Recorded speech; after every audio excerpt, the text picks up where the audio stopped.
Hello, my name is Raj Vijay. I am a high school student in California, and I chose to research and present on the topic of STEM education in underdeveloped countries.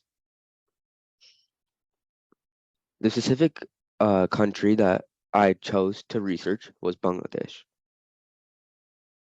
This project is most aligned with the United Nations Sustainable Development Goal number 4, quality education. The questions that I have decided to research and address are: why is STEM education necessary in Bangladesh?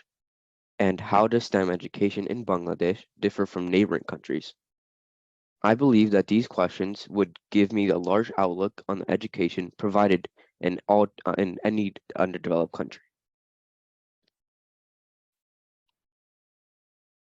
First, why is STEM education necessary in Bangladesh?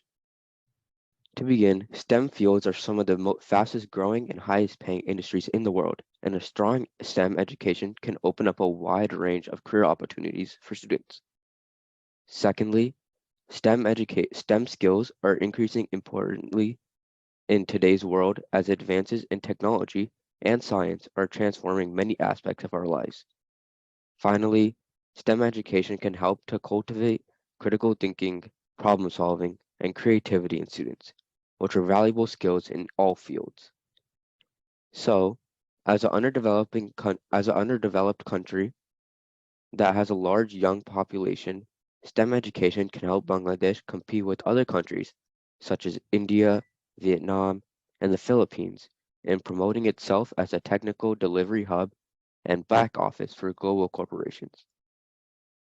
This model has been verified by several smaller countries that share similar age demographics, but had better STEM education infrastructure and invested significantly in building a telecom infrastructure to support global corporations.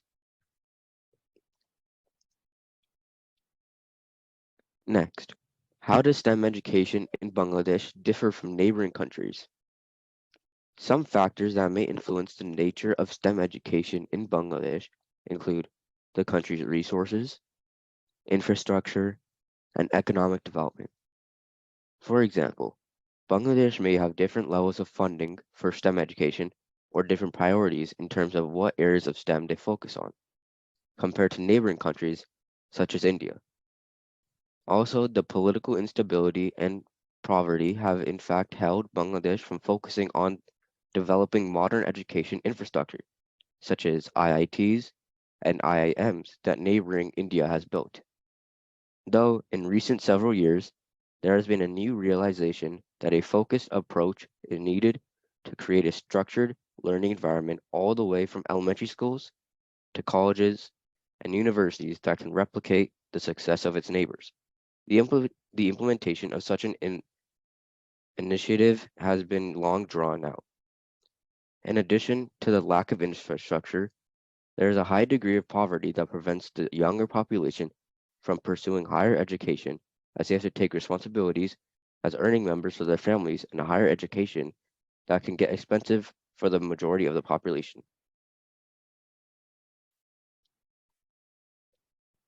The kinds of literature that I reviewed for this project were primarily white papers and research articles.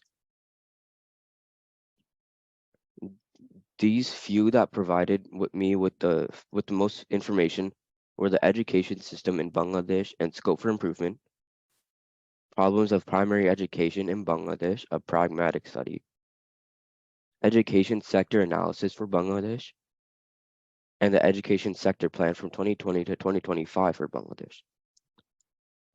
A very interesting article that I reviewed during my research was the Bangladesh Ministry of Education's COVID-19 response plan, which went over what was happening in Bangladesh during uh,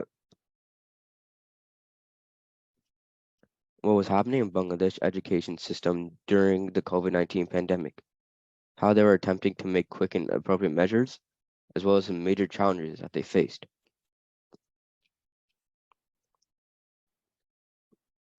The reason that I decided to do this project was due to a sense of inspiration that grew from a very good friend of mine who is from Bangladesh. He had done a presentation on the current economic state of Bangladesh and the poverty in the country.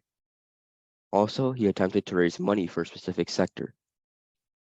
Due to this, I became inspired after seeing his presentation, so I began to help him out with his research and his next steps toward his goal of raising enough money, which he later did.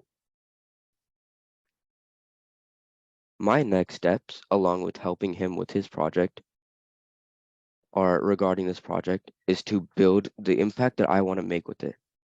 Now that I have done a presentation in which I gathered lots of information, I would like to use that information to create an article or report about STEM education in Bangladesh and hopefully get it published. I believe this will further my knowledge and allow me to continue a topic that I am very interested in. To raise awareness about the importance of STEM education by writing a research paper that I can use to educate people about the value of STEM education and how it can benefit individuals as a society as a whole. Additionally, I would like to raise awareness about the challenges faced by these countries. By writing an article, I can help shed light on the specific challenges faced by underdeveloped countries when it comes to STEM education, such as lack of resources, infrastructure, or trained teachers. Also, I'll be able to advocate for greater investment in STEM education by highlighting the benefits of STEM education and the challenges faced by the schools and students in this area.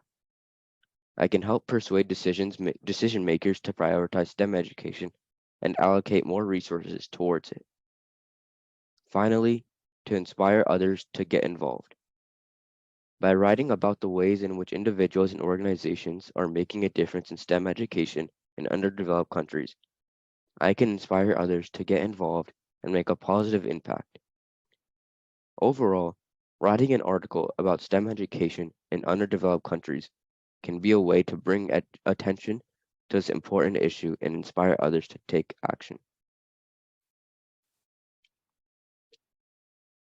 Did you have any questions or ideas?